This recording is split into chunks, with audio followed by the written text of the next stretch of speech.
Ini untuk cookies teh hijau. Ini saya tehnya dari ini. Belinya saya di Singapura.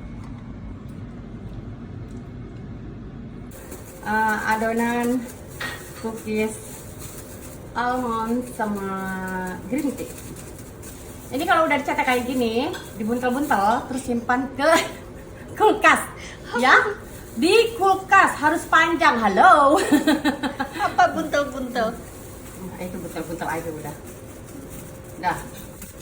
Adonan cookies green tea sama almond. Jadi ini diolesin, udah dibekuin ya, ini dikeluarin, diolesin. Apa ini namanya? Puting telur. Taruh ke sini ke sugarnya.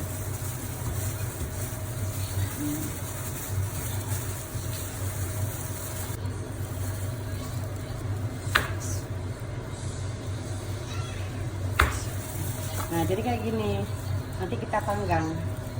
Ya, oke.